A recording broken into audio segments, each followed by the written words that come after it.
یہ میں انڈیا کی بات کیوں کر رہا ہوں، یہ اینڈ پر ختم اس پر ہوگی کہ اس ٹائم جو انڈیا کی تقریباً $100 بلین کی ٹریڈ ہے یو اے کے ساتھ، اور پاکستان کی کتنی ہے، کو $8 بلین کی، 8 ارب کی ساڈی اور انہوں دی $100 بلین کی۔ دوسرا، ہماری ادھر انویسٹمنٹ کدھر ہے، ریئل اسٹیٹ میں۔ ہمارے جتنے بھی عمراء ہیں وہ ادھر جا کے اپارٹمنٹس خرید رہے ہوتے ہیں۔ جو انڈیا ان کی زیادہ انویسٹمنٹ ان کے فیکٹریز میں ہے، انفراسٹرکچر میں ہے۔ میری ایک اسی طرح کا جو ایک بندہ جو ان ریلیشنز کو بڑا قریب سے جانتا ہے،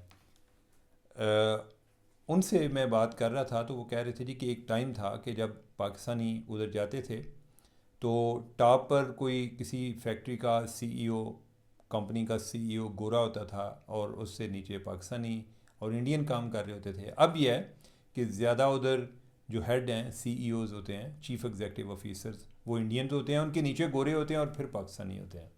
ٹھیک ہے، انہوں نے اپنی ایجوکیشن پہ انویسٹ کیا ہے، آئی ڈونٹ نو کہ شاید ہم نے اتنا کیا، اسی تو ویسے ہی ایک لوارس جی قوم ادھر سے کوئی ایک را ٹیلنٹ نکلتا ہے، یعنی کہ وہ کو کامیاب ہو جائے تو ہم پاکستان کے کریڈٹ میں لے لیتے ہیں، لیکن ہم نے کبھی کوئی اسٹرکچرلی چیزوں کو پلان نہیں کیا کہ یعنی کہ ہم نے اتنے سال میں اتنا اچھا اس لیول کا چیف ایگزیکٹو لیول کا ہیومن سورس پیدا کرنا ہے۔ اتنی تو ہماری کوئی جو اتنی فائر فائٹنگ ہو رہی ہوتی ہے، کرائسس میں رہتے ہیں، اتنا تو ہمیں نوبت ہی نہیں آتی۔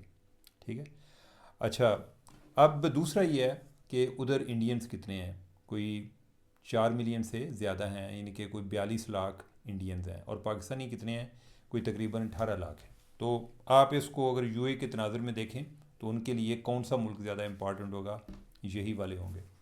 اچھا، تیسری چیز یہ ہے کہ جب سے یو اے نے ابراہم اکارڈ کا حصہ بنے اور ان کے اسرائیل کے ساتھ تعلقات بہتر ہو گئے، تو تب سے یہ ایک بڑا ایک سہ افریقی کوآپریشن بھی چل رہا ہے، یو اے کا، انڈیا کا اور اسرائیل کا۔ کسی جگہ پہ امریکہ بھی ہوتا ہے، مثلا ایک ان کا گروپ ہے منسٹریل لیول کا، وزارتی لیول کا، اس کو کہتے ہیں I2U2۔ ٹھیک ہے، یعنی کہ اس میں انڈیا، اس میں اسرائیل، اس میں یو اے ای اور اس میں یونائٹڈ اسٹیٹس شامل ہیں، یعنی کہ 2 آئی ہیں، I2 یعنی کہ انڈیا اور اسرائیل، اور 2 یو سے شروع ہونے والے ملک ہیں، یونائٹڈ نیشن اور یونائٹڈ اسٹیٹس اور یونائٹڈ عرب اماراتس۔ ٹھیک ہے، تو یعنی کہ ان کے آپس میں جو ہیں وہ ان کا ایک، اس کے علاوہ دفاعی ٹیکنالوجی میں، روبوٹس کے فیلڈ میں ان تینوں ممالک کا آپس میں کوآپریشن چل رہا ہوتا ہے، یو اے کا، اسرائیل کا اور ان کا انڈیا کا۔ پاکستان کے ساتھ کیا چل رہا ہوتا ہے، شکار، کہ جی وہ تلور کا شکار کرنے، جس کو خبارہ بسٹڈ بھی کہتے ہیں، وہ ادھر آتے ہیں، وہ جی ادھر آ کے رہتے ہیں رحیم یار خان کے علاقے میں، اور یہ اسی طرح ہے کہ جیسے نا، یعنی کہ ہمیں آپ ذرا اس سے اسٹیٹس کا اندازہ لگائیں نا کہ ادھر ان کا کتنا سنجیدہ قسم کے ایک کاروباری تعلقات ہیں۔ ہمارے ہاں جو ہے، یعنی کہ ہمیں انہوں نے ایک شکار کا سمجھا ہوا ہے، اس میں ان کا قصور نہیں ہے، ذرا ہمیں اپنے لیول پہ انٹروسپیکشن کی ضرورت ہے۔ ان کا قصور میں اس لیے بات کر رہا ہوں کہ دوسروں سے آپ کیا توقع کرتے ہیں، آپ کو اپنے بارے میں خود سوچنا چاہیے، دوسرے آپ کے بارے میں نہیں سوچیں گے۔ ٹھیک ہے، تو یہ چیز آ گئی۔ اب اگر یہ پاکستان اور انڈیا، پاکستان اور یو اے، اگر یعنی کہ یو اے کو ان ممالک میں سے کسی کا انتخاب کرنا پڑے اور یا پاکستان کا کرنا پڑے تو کس کا کرے گا؟ ابھی مزید معلومات جو ہیں بڑی ذرا ریویلنگ کی، وہ اس کو میں بات دے رہا ہوں کہ ایک طرف یہ ہے کہ ایران ان پہ میزائل برسا رہا ہے، جو ڈرون برسا رہا ہے، اور ایک جو ہے یعنی کہ ان کا جس کو وہ اپنا دوست سمجھتے ہیں، جس نے اس سے پیسے بھی لیے ہوئے ہیں، پیسے ہمارے اتنے زیادہ نہیں ہیں، ہماری اصل میں اوقات اتنے کو پیسے لینے کی ہے، تو اس میں جو یعنی کہ وہ ان کو یہ برا لگتا ہے، یعنی کہ وہ ہمیں اپنی طرف سے ہمیں اپنا ماسٹر سمجھتے ہیں کہ یار یہ ان کی اوقات کیا ہے، یعنی کہ ان سے ہم سے پیسے لیتے ہیں اور جناب چودھری بننے کی کوشش کر رہے ہیں۔ میں آپ کو ایک طرح کا کیا کہتے ہیں کہ ایک یعنی کہ ایک ریئلٹی ٹچ دے رہا ہوں کہ یعنی کہ حقائق جو ہیں، یعنی کہ ان کی میں بات کر رہا ہوں، تو لہٰذا ان کو اس تناظر میں آپ نے لینا ہے۔ آپ کو پتہ ہے کہ پاکستان کے ویزوں کا بھی ایشو کافی دیر سے چل رہا ہے، پاکستان کو یو اے، پاکستانیوں کو یو اے میں ویزے نہیں ملتے۔ پہلے اس پر میں بات کر چکا ہوں کہ وہ کہتے ہیں کہ پاکستانی جو ہیں وہ بہت زیادہ پولیٹیکل ہوتے ہیں، ادھر آ کے ہماری فارن پالیسی کو ڈسکس کر رہے ہوتے ہیں کہ اسرائیل کے ساتھ تعلقات ہونے چاہیے یا نہیں ہونے چاہیے، اس طرح کے معاملات، یا اپنی سیاست جو ہے وہ ادھر لے آتے ہیں اس طرح کی چیزیں، یا یہ ہے کہ ان کے ورک ایتھکس اچھے نہیں ہیں۔ ایک چیز جو میں نے آپ کو پہلے نہیں بتائی تھی اور جس کا میں آج ذکر کرنے جا رہا ہوں، اور جو ایک وجہ نزاع تھی، وہ یہ تھی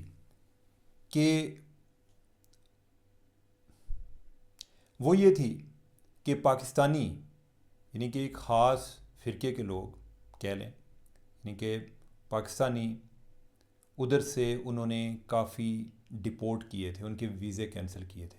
وجہ کیا بنی؟ وجہ یہ بنی کہ وہ، یعنی کہ جو یو اے ای کا ایک ایلیگیشن آپ کہہ لیں، ہمیں نہیں پتا کہ کتنا درست تھا، لیکن ان کا جو ایلیگیشن تھا وہ یہ انہوں نے یہ بتایا تھا جی کہ یہ ایرانین انٹیلیجنس کے لیے کام کرتے ہیں ادھر سے، یعنی کہ وہ سپائنگ کرتے ہیں یو اے ای سے، ایرانین انٹیلیجنس سے۔ اس کو ایک انہوں نے وجہ بنایا تھا۔ تو لہٰذا اب میں یہ باتیں آپ کو یہ بتا رہا ہوں کہ وہ کافی دیر سے ان کا یہ ذہن تھا کہ ان کی پاپولیشن، یعنی کہ وہ الزام مختلف ٹائموں پہ مختلف لگا دیتے تھے، لیکن ان کا یہ تھا جی کہ یہ جو ہے نا بہت زیادہ پولرائز قسم کے لوگ ہیں، کوئی ایک طرف جا رہا ہوتا ہے، کوئی دوسری طرف جا رہا ہوتا ہے، اور یہ ہمارے لیے ایک پرابلم بن رہا ہے اس کو۔ اور اس کے نتیجے میں یہ ہے کہ ہمارے ہاں کیا ہو رہا تھا پاکستان میں، کہ پاکستان میں جو آپ کو پتہ ہے را کی ایکٹیویٹیز، پہلے بھی ہم ذکر کر چکے ہیں کہ بہت سارے جو یو اے ای سے آپریٹ ہوتے تھے، کہ وہ ادھر سے کیا کر رہے ہوتے تھے کہ ہم جو را والے ہیں وہ پاکستانی کلٹیویٹ کر کے ان کو پاکستان میں جو مجاہدین ہیں، کشمیری جہاد میں شامل رہنے والے یا دوسرے یا خالصتان موومنٹ کے لوگ، ان کو انہوں نے مرڈر کرائے، ٹارگٹ مرڈر کرائے۔ پاکستان ان کا کچھ نہیں کر سکا، پاکستان ان کے ساتھ یہ ایشو ٹیک اپ کرتا رہا، لیکن انہوں نے کہا جی کہ نہیں ایسا نہیں ہے، جو ہے ہم اتنا استعمال نہیں ہو رہے، ٹھیک ہے۔ تو لہٰذا وہ انڈیا کے لیے ایک زیادہ لیول پلینگ فیلڈ تھا۔ ایون جو بلوچستان میں کارروائی ہو رہی ہیں، اس حوالے سے بھی پاکستان ان سے ذکر کرتا رہا ہے کہ جو ادھر ایکٹیویٹیز ہو رہی ہیں، را والے جو ہیں وہ جو ایسے کو بلوچ ملیٹنٹس ہیں ان کو کلٹیویٹ کرنے کے لیے یو اے کی سرزمین استعمال کرتے ہیں۔ تو یہ سارے معاملات جو ہیں یہ پہلے موجود تھے اس سارے تناظر میں۔ اب یہ ہے کہ ادھر جو ہے ہم پیسوں کو دوبارہ لے آتے ہیں۔ پیسوں کے حوالے سے میں نے کسی سے پوچھا، اس نے کہا کہ میرے لیے تعجب کی بات یہ ہے کہ وہ اتنی دیر ہم نے نکال لیا ہے، یعنی کہ کیسے؟ انہوں نے کہا جی کہ یہ تو آج سے کوئی 2 سال 1.5 سال پہلے بھی مانگ رہے تھے، کہ تب بھی کہہ رہے تھے جی کہ ہم جو ہے یہ مزید آپ کو ٹائم نہیں دے سکتے، آپ ہمارے پیسے واپس کر دیں۔ پاکستان جو ہے کوئی منت ترلا کر کے ان کو آگے اس سٹیج پر لا رہا تھا، ٹھیک ہے۔ تو اس دوران اب یہ ہے کہ وہ کہتے ہیں جی کہ آپ یا ہمارے ساتھ کھڑے ہیں یا ان کے ساتھ کھڑے ہیں۔ اب پاکستان کے لیے یہ بہت بڑا امتحان تھا کہ ہم کیا یو اے کے ساتھ کھڑے ہو کے کیا ایران کے ساتھ کی مخالفت میں جائیں، اور یو اے کے ساتھ کھڑے ہونے کا مطلب یہ ہے کہ ہم اسرائیل کے ساتھ کھڑے ہیں۔ تو لہٰذا یہ اب الائنس، یہ صف بندی آپ نے ذہن میں رکھنی ہے، ٹھیک ہے۔ مجھے اس پہ کوئی اعتراض نہیں آپ کو ہوگا کہ ان کے اسرائیل کے ساتھ تعلقات ہیں یا فلاں کے ساتھ، جس طرح ہم اپنے معاملات انڈیپینڈنٹ رکھنا چاہتے ہیں، باقی ممالک جو ہیں وہ بھی رکھتے ہیں۔ یا اگر ہم کبھی اس پوزیشن پر آئے کہ ان کو ڈکٹیٹ کرنے کی، تو یہ باتیں تب کی ہیں، ابھی تک وہ ہماری بات نہیں مانتے۔ ابھی تو یہ ہے کہ وہ جو ہے یعنی کہ انہوں نے پیسے، انہوں نے کہا پیسے کٹو چو صاحب، پیسے واپس کرو، تو ہم جو ہے یعنی کہ پیسے بھی دے رہے ہیں، ساتھ جو ہے یعنی کہ اس پہ ہم ریئیکٹ بھی کر رہے ہیں۔ مجھے ذاتی طور پہ افسوس ہے، ٹھیک ہے، لیکن ایک میں اس کو ایک پریگمیٹیکلی دیکھ رہا ہوں کہ جب جن سے لیے ہوں، کیا وہ ہماری ڈکٹیشن لیں گے یا وہ اپنے مفادات دیکھیں گے؟ تو لہٰذا جو آگے جو صف بندی ہونے جا رہی ہے وہ یو اے ای سے، مجھے یہ لگتا ہے کہ ہمارے تعلقات ہو سکتا ہے کہ بڑے ایک ذرا بیلنس ہم ان کو کرنے کی کوشش کرتے ہیں، لیکن جدھر انڈیا یا اسرائیل کا معاملہ آئے گا تو وہ ہمارے ساتھ کھڑے نہیں ہوں گے، وہ ان کے ساتھ کھڑے ہوں گے۔ اب جو ہے وہ اسرائیل اس جنگ کا حصہ ہے، اور دوسری طرف یہ ہے کہ ایران جو ہے وہ اس کو سوارن اینیمی سمجھتا ہے۔ تیسری بات یہ ہے کہ یو اے ای کے اپنے ایران کے ساتھ معاملات، ٹیریٹوریل ڈسپیوٹس بھی چل رہے ہیں، کوئی 2 جزیرے ہیں کہ جو اس ٹائم ایران کے قبضے میں ہیں، لیکن وہ کہتا ہے کہ یو اے والے ان کا اس پر وہ انٹرنیشنل فورمز میں بھی گئے ہوئے ہیں، لیکن یہ پہلے کی باتیں ہیں۔ ابھی جو ان پہ بمباری ہوئی ہے اس سارے تناظر میں ان چیزوں کو اگر آپ نے یہ پیسوں کا لین دین یا دونوں ملکوں کے جو اپنے اپنے مفادات ہیں، یہ ساری چیزیں اگر آپ ملا کر دیکھیں گے، پاکستان کا رول، پاکستانیوں کو ویزے کیوں نہیں مل رہے تھے، ادھر سے جو یو اے ای سے جو را کے آپریشنز ہیں یا جو ان کے آگے سلیپر سیلز ہیں، وہ ادھر سے بندے اپنے جو ادھر پاکستان بھیج رہے تھے، پاکستانیوں کو استعمال کر رہے تھے، یہ سارا یہ ایک بڑا ایک کمپلیکس ہی ہماری ایک نیچر آف ریلیشن شپ ہے۔ اس تناظر میں آپ کو دیکھیں گے تو آپ کو پتہ چلے گا کہ یہ کھچڑی پہلے سے چل رہی تھی، بن رہی تھی. ابھی جا کے ہمیں ذرا ایک زیادہ ایاں ہوئی ہے کہ جب یہ انہوں نے پیسے مانگے اور ہم ان کو پیسے واپس دے رہے ہیں. تو ایک تو یہ چیز ہوگی. دوسرا جو ہے یعنی کہ ہم ایران کے حوالے سے چلتے ہیں. ایران کے حوالے سے کل سے خبریں چل رہی ہیں، کو وال اسٹریٹ جرنل میں بھی آئی، پاکستان سے بھی جرنلسٹ ہیں انہوں نے بھی سٹوریز کی. کامران یوسف جو ہیں ایکسپریس ٹریبیون کی، ان کی سٹوری آئی کہ امریکن پاکستان آنے کے لیے تیار تھے، ایرانیوں نے آنے سے انکار کر دیا. تو اب یہ تاثر یہ جا رہا ہے یا امریکن میڈیا یہ تاثر دے رہا ہے کہ پاکستان جو ہے وہ ایک سیکیور کنٹری نہیں ہے، تو اس لیے وہ کہتے تھے کہ ہم نے، ایرانی کہتے تھے ہم نے نہیں جانا. ایسی بات نہیں ہے. بات یہ ہے کہ امریکن آنے کو تیار تھے، امریکن جو ہے وہ پہلے بھی مذاکرات کر رہے تھے. اب اگر آپ اس کو ایران کے تناظر سے دیکھیں تو ایران کی جو ان کی ٹاپ لیڈرشپ انہوں نے ماری ہے، ان کو شہید کر دیا. ان کے سپریم لیڈر جو ہے ان کو شہید کر دیا ہے. علی لاریجانی جو ان کے نیشنل سیکیورٹی سیکرٹری تھے، ان کو انہوں نے شہید کر دیا. ان کی جو انٹیلیجنس کی منسٹری کے منسٹر تھے ان کو شہید کر دیا. اور کے لوگ جو ہیں ان کو، پھر اس کے علاوہ ان کا انفراسٹرکچر تباہ کر دیا. اور یہ ساری چیزیں اس کے باوجود کر دی ہیں کہ جب ایران 2 دفعہ ان کے ساتھ مذاکرات میں بھی شریک ہوا تھا. تو پہلے عمان والے جو ان کے ساتھ مذاکرات کر رہے تھے تب بھی نہیں ہوا. تو لہٰذا اب یہ ہے کہ انہوں نے پہلے کو اپنا کو 15 پوائنٹ کا 15 نکاتی ایک اپنا ایجنڈا بھیجا جی کہ ہماری یہ شرائط ہیں. ایران نے نہیں مانی. اب وہ یہ ہے کہ ہم مذاکرات کرانا چاہتے تھے. میں اگر پاکستان بن کے سوچوں تو میرے لیے تو سب سے امپارٹنٹ یہ ہے کہ میں ان کو اکٹھے بٹھا لوں، ٹھیک ہے. لیکن جنہوں نے شامل ہونا ہے انہوں نے اپنے اپنے مفادات دیکھنا ہے. اور دوسری بات یہ ہے کہ ایران میں جس طرح پاکستان کے حوالے سے باتیں ہوتی تھیں، آج کل تو ذرا ہماری سول اور ملٹری ایک پیج پر ہے، لیکن کسی ٹائم مودی بات کرتا تھا.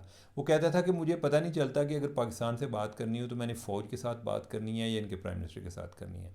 یہی حال جو ہے وہ ایران کا ہے. ہمیں ایران کے بارے میں زیادہ ان کے صدر کا پتہ ہوتا ہے یا وزیر خارجہ کا پتہ ہوتا ہے. لیکن یہ ہے کہ ادھر جو اصل پاور ہے وہ ادھر سپریم لیڈر کے پاس ہے یا پاسداران انقلاب جو ہے ان کے پاس ہے. تو IRCG جن کو کہتے ہیں ان کے پاس ہے. تو لہٰذا یعنی کہ وہ جب تک گو ہیڈ نہیں دیں گے تو آپ ہمارے وزیر اعظم ایرانی صدر یا ان کے وزیر خارجہ کے ساتھ جتنی بھی باتیں کریں گے اس کا فائدہ نہیں ہوگا. اب یہ ہے کہ سارے جب باتیں ہو رہی تھیں تو یہ تاثر ملا جی کہ ایران نے، جو ایک خبر ہے وہ یہ تھی جی کہ ایران نے اسلام آباد میں مذاکرات میں شریک ہونے سے انکار کر دیا. مطلب یہ ہے کہ گویا ایران والے کہہ رہے تھے جی کہ ہم کسی بھی جگہ مذاکرات کر سکتے ہیں لیکن ہم نے ادھر نہیں کرنے. لیکن اس کی آج وضاحت بھی آئی ہے، بلکہ تردید آئی ہے، اور وہ ایرانی وزیر خارجہ سے آئی ہے. اس نے کہا کہ امریکن میڈیا یہ جو باتیں پھیلا رہا ہے یہ بالکل غلط ہیں. وجہ یہ ہے کہ ہم ابھی ان کے ساتھ مذاکرات کرنا ہی نہیں چاہتے، یعنی کہ ہمیں ان پر ٹرسٹ نہیں ہے. تو لہٰذا یہ بات ایرانیوں کو اپنی جگہ پہ ایک ایک بڑا ریزنیبل ایک ویو پوائنٹ ہے. مجھے تو اس میں کوئی اعتراض نہیں ہے. دیکھیں جب دوسروں کی بات یا دوسروں کو آپ سمجھنے کی کوشش کرتے ہیں تو آپ ان کے پرسپیکٹیو کو انڈرسٹینڈ کریں کہ وائی ڈو دے سے that, why do they behave like that. تو ان پہ آلریڈی 2 دفعہ گات لگ چکی ہے، 2 دفعہ مذاکرات کے دوران ان پر حملے ہوئے ہیں. تو ابھی اگر ہو سکتا ہے کہ انہیں ایک اسٹریٹجک ایڈوانٹیج ہو امریکہ پہ اور ٹرسٹ لیول اتنا ڈاؤن ہو کہ جب 2 آلریڈی ایسی ایپیسوڈ ہو چکی ہیں تو وہ ابھی بھی ہچکچا رہے ہیں، یا ان کے اندر کی جو کانسٹیچوئنسی ہے، ان کے جو ہو سکتا ہے کہ جو اسٹرانگ ہارڈ لائنر ہیں، یعنی کہ وہ کہیں کہ نہیں ان کے ساتھ ہو نہیں سکتے. اور اگر کوئی ماڈریٹ ایلیمنٹ ہے تو ان کی بات ہی نہیں چلے گی، کیونکہ اس ٹائم جو ہارڈ لائنر ہیں ان کا ایک موقف اسٹرانگ بھی ہوگا اور ان کے پاس اسٹرانگ ریزننگ بھی ہوگی کہ یار یہ 2 دفعہ آپ گئے مذاکرات کرنے تو انہوں نے کیا کیا، بمباری کی ہے. تو کیا اب کوئی اور ملک کرا سکتا ہے؟ یہ میرا خیال کہنا قبل از وقت ہے. فرینکلی مجھے پاکستان کی جو اپنی میڈیشن ہے، پاکستان نے بہت اچھا رول پلے کیا ہے اور اس کو یہ جاری بھی رکھنا چاہیے.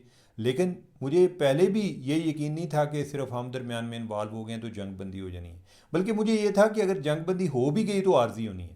یہ چیزیں، یہ اتنی جلدی چیزیں سدھرنے والی نہیں ہیں. یہ مجھے لگ رہا ہے کہ جیسے یہ جنگ جو ہے یہ بڑھے گی، اوورآل ہمیں اس کا بڑا نقصان بھی ہوگا معاشی لحاظ سے. ہم جو ایسے سفر کر بھی رہے ہیں، مجھے لگتا ہے کہ مزید حالات خراب ہوں گے، باقی دنیا کے بھی ہوں گے. تو یعنی کہ اس میں اگر پاکستان نے مذاکرات نہیں کرائے تو اب دیکھتے ہیں کہ اور کون سا ملک مذاکرات کرا سکتا ہے، یا اگر وہ ان کو کسی طرح بٹھانے کی پوزیشن میں ہوتے ہیں. پہلے تو میں سرپرائز ہوں گا کہ وہ ان کو کسی جگہ پر بٹھانے کی پوزیشن میں آ جائیں. کیا ایران کے پاکستان کی نسبت ترکی کے ساتھ زیادہ تعلقات اچھے ہیں؟ ایسی بھی بات نہیں ہے. کیا مصر کے ساتھ زیادہ تعلقات اچھے ہیں؟ ایسی بھی بات نہیں ہے. کیا سعودی عرب میں جا کے وہ مذاکرات کریں گے؟ ایسی بھی بات نہیں ہے. تو لہٰذا یہ جو ایک لمحاتی کیفیت ہوتی ہے، یہ خبریں ہوتی ہیں، اس کا جو مطلب لوگ نکال رہے ہوتے ہیں کہ یعنی کہ میں امریکن میڈیا میں بھی دیکھ رہا تھا جی کہ اب جو ہے نا پاکستان پیچھے ہٹ گیا اور سعودیہ اور وہ جو ترکی اور مصر والے ہیں وہ آگے چلے گئے ہیں. بھئی وہ بھی ٹرائی کر کے دیکھ لیں، لیٹ سی کہ کیا ہوتا ہے. تو لہٰذا ناظرین میں نے یہی آج دو پوائنٹس پہ زیادہ آپ سے گفتگو کرنی تھی. ایک یو اے کے حوالے سے، تو آپ نے یو اے کو سمجھنا ہے، پاکستان کے ریلیشن کو سمجھنا ہے، تو ان کی ایک دوسرے کے ساتھ ضرورتوں کو سمجھیں. ضرورتوں کے جو رشتے ہوتے ہیں نا وہ سب سے زیادہ اسٹرانگ ہوتے ہیں. ٹھیک ہے، اگر آپ کو ایک دوسرے کی ضرورت نہیں رہتی تو لوگوں کے آپس میں تعلق ختم ہو جاتے ہیں. ممالک کا بھی ایسے ہی ہوتا ہے، ممالک زیادہ پریگمیٹک ہوتے ہیں. تو باقی ہمیں اس میں ایک سبق ہمارے لیے یہ ہے کہ ہمیں اگر دفاع کے لحاظ سے ہم نے اپنے آپ کو ناقابل تسخیر بنایا ہے تو ہمیں معیشت بھی بہتر کرنی پڑے گی. ادروائز جو ہے ہمارا رول اسی طرح کرائے کے قاتلوں والا ہو جائے گا کہ یعنی کہ یہ ہے جی کہ کبھی کوئی ایک طرف کھینچ رہا ہے، کبھی ایک طرف کھینچ رہا ہے. ہمیں ایک اکنامکلی اپنے آپ کو سٹرونگ کرنا پڑے گا. تب جو ہے یعنی کہ ہم ایک ان ممالک کے ساتھ زیادہ ایک بہتر طریقے سے نیگوشیٹ بھی کر سکتے ہیں اور ہماری خارجہ پالیسی بھی انڈیپینڈنٹ ہو سکتی ہے. اس ٹائم کوئی یہ نہیں کہے گا کہ تسی اگر ساڈے نال نہیں آئے تو ساڈا وہ 3.5 ارب روپیہ کڈو یا 3.5 ارب ڈالر کڈو، پھر اس طرح کی باتیں نہیں ہوں گی. تو ناظرین میں آج کا یعنی کہ اس پروگرام کا اہتمام کرتا ہوں ادھر. مجھے دیں اجازت. اللہ حافظ.